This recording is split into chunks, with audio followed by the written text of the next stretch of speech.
بلائیے ان کو، بلانے کے میرے پاس رکھیے، اور جو ہے میں خود چونکہ میری زندگی کا مسئلہ ہے، میں کہتی ہوں کہ میں تیار ہوں۔ خیریت المنظر ہے، کوئی بات نہیں، ان کے اندر جو ہے ان کے پاس دولت نہیں ہے، کوئی بات نہیں ہے، ان کے پاس قد چھیننا ہے، کوئی بات نہیں، میں تیار ہوں۔ کہا کہ ٹھیک ہے، ان کو بٹھایا ان کی۔ اب جب بیٹی نے یہ کہہ دیا تو پھر احترام بھی ہونے لگا، عزت بھی ہونے لگی، احترام بھی ہوا۔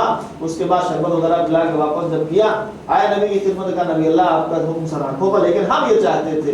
تو پیغمبر نے کہا کہ میں نے جو بھیجا ہے، جو انتخاب کیا ہے، اگرچہ وہ کالا ہے مگر یہ ہیرا ہے جس کو میں تمہارے حوالے کیا، یہ آخرت کی منزلوں کے لیے بہت عظیم ہے۔ روایت کہتی ہے کہ اس کے بعد جو ہے جناب زیاد بن لویت تیار ہوئے، انہوں نے شادی کی، شادی کے بعد ان کے لیے خاص طور سے گھر بنایا گیا جس میں ان کو رکھا گیا۔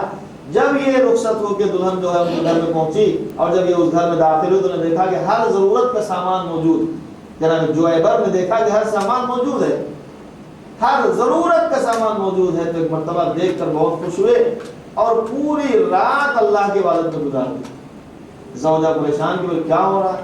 صبح ہوئی تو دونوں نے وضو کیا، نماز واجب پڑھی۔ دوسرا دن ہوا، دن بھر قرآن تلاوت میں، اللہ کی عبادت میں، شکر کے سجدوں میں گزار دیا۔ دوسرا دن گزر گیا، تیسرا دن، 2-3 دن جب گزر گئے تو لڑکی نے اپنے باپ سے شکایت کی کہ یہ مسئلہ ہے، آپ نبی سے جا کے کہیے کہ کیا ہے۔ انہوں نے نبی سے جا کے بتایا، نبی نے بلایا، کہا کہ جویبر تمہارے جو ہے کیا تمہیں جو ہے عورتوں سے رغبت نہیں ہے؟ کہا کہ نبی اللہ میں جوانوں میں رغبت کیوں نہیں ہوئی؟ کہا تو پھر 3 دن کیوں ہو گئے تم نے جو ہے اپنی زوجہ کی طرف مڑ کے کیوں نہیں دیکھا؟ کہا یا نبی اللہ یہ بتائیے، زوجہ تو مجھے ملی، اس کا تو شکریہ میں بعد میں ادا کروں گا، مگر جو چیزیں میں نے وہاں دیکھی ان میں اتنا سامان موجود تھا کہ جن کا شکریہ میں زندگی بھر ادا نہیں کر سکتا، اس لیے مجھے 3 دن ہو گئے اللہ کا شکریہ ادا کرتے کرتے کہ اللہ تم نے ہمیں اتنی نعمتیں دی ہیں تو ہم شکریہ کیسے ادا کریں۔ نبی نے کہا ٹھیک ہے، اس شکریہ کے ساتھ تمہاری شکایت بھی آئی ہے۔ کہا کہ پیغمبر کل شکایت نہیں آئی ہے، سوال یہ انتخاب تھا، اس کے ذریعے سے پروردگار عالم ان کو جو ہے ان کے جو سلسلے کو بڑھاتا توجہ چاہتا، آج بھی تاریخ میں ان کا نام ذکر ہوتا ہے۔ ایسا نہیں کہ انسان کی زندگی میں انسان جو معیار رکھے، معیار جو ہے سلسلہ جو معیار ہے پیغمبر اسلام کی بیٹی کے لیے جو شادی کا سلسلہ اور جو معیار رکھا ہے وہ بھی آپ جانتے ہیں۔ کیا کہا علی جو ہے آپ کے پاس کیا ہے؟ کہ میرے پاس بولا پیغمبر اسلام کچھ بھی نہیں، گھوڑا ہے یا اونٹ ہے، تلوار ہے جس سے میں لڑتا ہوں، اور یہ زرہ ہے جو میں پہن کے جاتا ہوں۔ پیغمبر کا گھوڑے کی ضرورت ہے تو بہادر ہو، جنگجو ہو، تلوار کی ضرورت ہے تو میدان میں لڑنا ہے، زرہ تم جیسے بہادر کے لیے ضرورت نہیں۔ ایسا کرو ذرا بے بھی شادی ہو گئی۔ آپ دیکھیے خدا نے اتنی برکت دی کہ رہتی دنیا تک اگر دین باقی رہے گا تو ان کی وجہ سے اسلام باقی رہے گا۔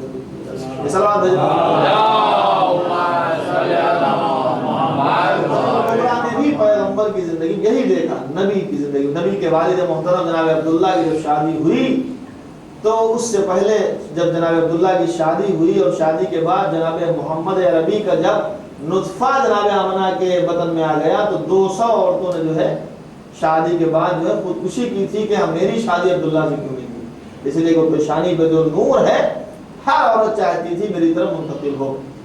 جناب خدیجہ الکبریٰ جنہوں نے قربانی دی ہے، یعنی ایسی قربانی کہ مکے کی عورتوں نے بائیکاٹ کر دیا کہ ہم ان کے پاس نہیں جائیں گے، ان سے بات نہیں کریں گے، لیکن پھر بھی وہ اس چیز کو جلتے رہے جس کے نتیجے میں خدا نے ان کو ایسی نسل دی کہ قیامت تک قرآن نے اعلان کیا انا اعطیناک الکوثر، پیغمبر تمہیں اگر ہم نسل دے رہے ہیں تو خدیجہ کی وجہ سے، جس کی وجہ سے زندگی بھر پیغمبر خدیجہ کو یاد کریں، ان کی بیٹی کے ذریعے سے پیغمبر کو اس سلسلے کو آگے بڑھنے کا موقع ملا، پیغمبر کی نسل قیامت تک بڑھتی ہے۔ ایک سال بعد محمد یہیں سے آگے شروع کروں گا۔ جناب خدیجہ الکبریٰ کی زندگی پیغمبر کی بہت ہے، اس لیے پیغمبر نے ہمیشہ ان کو یاد کیا، جبکہ کچھ عورتوں نے خاص طور سے کہا کہ ہم نے رشک کیا اس بات کے اوپر کہ نبی ضعیفہ کو یاد کرتے ہیں، نبی ناراض ہو جاتے تھے کہ ضعیفہ نہ کہو بلکہ وہ عورت ہے کہ جس نے اس وقت مجھے سہارا دیا کہ جب مجھے کوئی سہارا نہیں ملا۔ تو ایسی زلفا جیسی بہت ساری عورتیں ہیں کہ جنہوں نے زندگی میں قربانیاں پیش کی ہیں، قربانیوں کا سلسلہ پیش کیا ہے، چونکہ جناب سیدہ کے حوالے سے یہ سلسلہ ہے۔ تو پیغمبر اسلام کی بیٹی جن کو کوئی غلطی نہیں تھی، کوئی وجہ نہیں تھی، کوئی خطا نہیں تھی، جس کی وجہ سے اتنا ستایا گیا کہ مسلسل جو ہے وہ نوحہ پڑتی رہی، بلکہ تاریخ یہ کہتی ہے کہ پیغمبر کے بعد تو انتہا ہو گئی فاطمہ کو ستانے۔ فاطمہ زہرا اپنے بابا کو مسلسل روتی تھی۔ شہادت پیغمبر کے بعد فاطمہ کبھی مسکرائی نہیں، بلکہ پیغمبر کے پاس جب بیٹھی تھی تو میں نے کل بھی شاید اشارہ کیا تھا کہ پیغمبر نے جملہ کہا، فاطمہ رونے لگی، دوبارہ جملہ کہا تو فاطمہ ہنسنے لگی۔ پوچھا گیا بہت دن گزر جانے کے بعد نبی نے کیا کہا تھا؟ پہلی بار اپنی شہادت کی خبر دی تھی کہ میں کیسے رہوں گی کہ جب میرا بابا دنیا میں آئے، اور دوسری بار میری شہادت کی خبر دی تھی، فاطمہ گھبرانے سب سے پہلے اگر تم اس سے ملے گا تو تم ہوگی۔ بابا کے بعد مسلسل روتی تھی۔ کیسے روتی تھی؟ گھر میں صبح شام ماتم، تو مدینے والوں نے آگے کہا کہ علی ان سے کہیے کہ رات میں رویا کریں، دن میں رات میں روتے ہیں تو میری نیندوں میں خلل پڑتا ہے، دن میں روتے ہیں تو ہمارے کام ٹھپ ہو جاتے ہیں۔ پیغمبر کی بیٹی سے جب کہا کہ مجھے میرے بابا کو رونے سے منع کیا جاتا ہے، کہا کہ ٹھیک ہے میں مدینے میں نہیں رہوں گی۔ مدینے میں وہاں سے نکل کر جنت البقیع کے پاس آتی تھی، جو بیت الاحزان جہاں بیت الحزن بنا ہے، آج بھی اس کے کچھ نشانات باقی ہیں، تو خیر باقی نہیں رہے، لیکن بتایا جاتا ہے یہاں پہ تھا۔ وہاں پر بیت الحزن بننے سے پہلے ایک پیڑ تھا، ایک درخت تھا کہ جس کے نیچے بیٹھ کر فاطمہ صبح سے شام تک رویا کرتی تھی۔ ساتھ میں حسنین بھی ہوتے تھے، روتے تھے۔ شام ہوتی تھی، مولا متقیان اپنے اس غمزدہ خانوادے کو لے کے گھر آیا کرتے تھے۔ دھندرکا ہوتے ہوتے گھر میں پہنچتی تھی، صبح ہوتی تھی پھر چھوڑاتے تھے، یہاں تک کہ لوگوں کو وہ بھی گوارا نہیں ہوا، انہوں نے پیڑ کٹوا دیا۔ درخت کٹ گیا تو فاطمہ دھوپ میں بیٹھ کے ماتم کرتی، دھوپ پر ہوتی تھی۔ اتنی عمر تھی، 18 سال عمر تھی، میچور تھے، دو تین چار بچے تھے، ایک بچہ محسن پہ بدن میں شہید ہو چکا تھا۔ معصومہ تھیں، اللہ کی طرف سے ان سے دل بہلانے کے لیے ان کا پیغمبر کی شہادت کے بعد ملائکہ گفتگو کیا کرتے، لیکن بابا کو مسلسل روتی تھی۔ درخت کٹوا دیا، دھوپ پہ روتی تھی، دھوپ دیکھی گئی نہیں تو مولا نے ان کے لیے بیت الحزن بنا دیا۔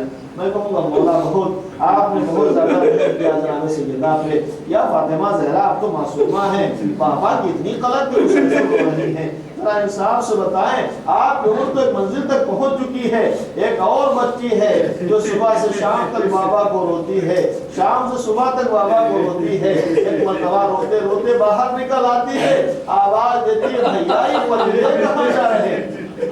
تو سجاد کہتے ہیں بہن شام ہو گئی، پرندے اپنے اپنے گھونسلوں میں واپس جا رہے ہیں۔ تو آواز دیتی تھی بھیا کیا ہمیں اپنے وطن جانا نصیب نہ ہوگا؟ یاری آئیے، آپ تو زہرا کو سمجھا کے لاتے ہیں، اس سکینہ کو کون سمجھائے؟ عزیزان محترم جہاں جہاں جاتی ہے بابا کا ماتم کرتی ہے، جگہ جگہ میں بابا کو روتی ہے، ایک منزل ہو صبح شام بابا کو روتی ہے۔ ایک مرتبہ میں کہوں گا فاطمہ زہرا شاید سب انسانوں کو دنیا سے جانے کے بعد اعمال صالح کی وجہ سے چین ملتا ہے، لیکن فاطمہ زہرا خواب میں بھی سکون سے نہ رہ سکی۔ علی کی شہادت ہوئی، زہرا بے چین ہوئی، حسن مصطفیٰ شہید ہوئے، زہرا بے چین ہوئی۔ حسین کی شہادت کے بعد تو شاید فاطمہ قبر سے نکل کے باہر آ گئی، بیٹا حسین تم چلو میں ساتھ ساتھ میں آ رہی ہوں۔ جب کربلا کا میدان ہوا تو فاطمہ مسلسل کربلا میں کبھی اکبر کے لاشیں پر روتی تھی، کبھی اور محمد کی میتوں میں روتی تھی، اور کبھی فرات میں جا کے عباس کے لاشیں میں روتی تھی۔ ایک مرتبہ راستے میں چلتے چلتے سکینہ گر گئی تو ایک مرتبہ سیدہ نے سمجھایا، سکینہ کو سمجھا کے گود میں بٹھا لیا، وہاں راستے میں ساتھ میں رہی۔ ایک روایت کہتی ہے کہ سکینہ تو رویا ہی کرتی تھی، مسلسل بابا کا ماتم کرتی تھی، کیسے برداشت ہو کہ سینہ نہیں ملتا، بابا کے سینے کے بغیر نیند نہیں آتی تھی۔ ایک دن دروغے زندہ آیا، سجاد کی خدمت میں کہتا ہے اے میرے آقا میں رونے کو منع نہیں کرتا، جس کے جو مارے جاتے وہ گریا کرتا ہے، مگر بیویوں سے اتنا کہہ دیجیے بیویاں اس مجلس زندان شام کے باہر نہ جایا کریں، اس لیے کہ اگر دروازے سے باہر جائیں گی تو میرے اوپر تشدد ہوگا، مجھ سے پوچھا جائے گا کہ کیوں تم کیوں کہہ رہے ہو؟ کیا کوئی بیوی رات کے اندھیرے میں آدھی رات اس دروازے سے نکل کر شاید باہر پیچھے کی طرف پشت کے زندہ پر ہوتی ہے؟ مجھے نہیں معلوم وہ بیوی کون ہے۔ ایک مرتبہ سجاد نے کہا اچھا اٹھے، وہاں سے اندر کی طرف آئے، زینب سے پوچھا کہ بھی اماں آپ باہر تو رونے کے لیے نہیں گئی؟ نہیں بیٹا میں نہیں گئی۔ کہا کسی اور بیوی سے پوچھئے، وہ تو نہیں گئی۔ کلثوم سے پوچھا، تم تو عباس کا ماتم کرنے باہر نہیں گئی۔ کلثوم نے منع کیا۔ لیلا سے کہا اکبر کو یاد آئی، تم باہر تو نہیں نکلی؟ کہا نہیں نہیں۔ رواب نے منع کیا۔ سکینہ سے پوچھا، کہا نہیں پھوپھی اماں، میں تو اندھیرے میں ویسے ہی گھبراتی ہوں، یہاں سے باہر نکلنا مجھے نصیب کہاں ہے۔ ایک مرتبہ زینب نے بیوی سے جب پوچھا، سب نے منع کیا۔ سجاد کی طرف متوجہ ہوئی، بیٹا یہاں سے کوئی بیوی نہیں گئی، لیکن یہ بتاؤ کہ تم نے پوچھا کیوں ہے؟ کہا داروغہ زندہ کہہ رہا تھا کہ آدھی رات گزرنے کے بعد کوئی بیوی اس کے زندہ پر ہوتی ہے، کہا اس سے کہہ دو جب آج وہ بیوی رونے کے لیے آئے تو مجھے ضرور خبر کر دے۔ سجاد نے پیغام پہنچایا، رات کی تاریکی آئی، اس شب گزر گئی۔ مرتبہ وہ زندان کا داروغہ دوڑتا ہوا آیا، مرتبہ آگے کہتا ہے آقا وہ بیوی آ گئی۔ زینب کو آواز سجاد پھوپھی اماں وہ بیوی آ گئی، لیجے بھتیجے اور پھوپھی نکلے۔ دیکھا کہ بیوی سر کو جوڑائے بیٹھی ہے، ارے نقاب پوش بیوی مسلسل رو رہی ہے، نالے کلینے مارے دے رہے ہیں۔ ایک مرتبہ زینب نے کہا بیوی میں رونے کو منع نہیں کرتی اگر کہ مجھے رونے نہ دیا گیا، لیکن یہاں پر نہ رو بیوی، اس لیے کہ یہاں رونے کی تو ہم پہ ظلم ہوگا۔ ایک مرتبہ آواز ہی کئی بار کہ بیوی یہاں سے جا کے کہیں اور ماتم کرو، تو اس نے چہرے سے نقاب ہٹا کے آواز دی بیوی ارے میری لاڈلی زینب، ارے وہ ماں کہاں جا کے روئے کہ جس کا پورا بھرا گھر اجڑنے کے بعد اسی زندان میں شامل موجود ہے۔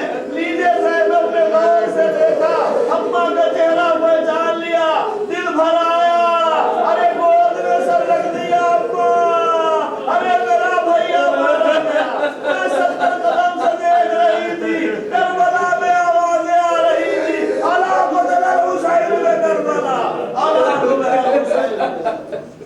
انا للہ و انا الیہ راجعون۔ بضم القضاء وتسلیم الامر وسيعلم الذين ظلموا ايام القلم ينفرجون الى الانتظار بالقضاء لمن يقوم بضياعة المسلمين كمسنا حاضر مریض تمنا قبول فرما، رضا کی فضل و غضا فرما، شفا و شفاء کامل عنایت فرما، تو پریشان حال پریشانی دور فرما، دنیا سے رحمت فرما دے، مغفرت فرما، میرے مالک و رمضان و پروردگار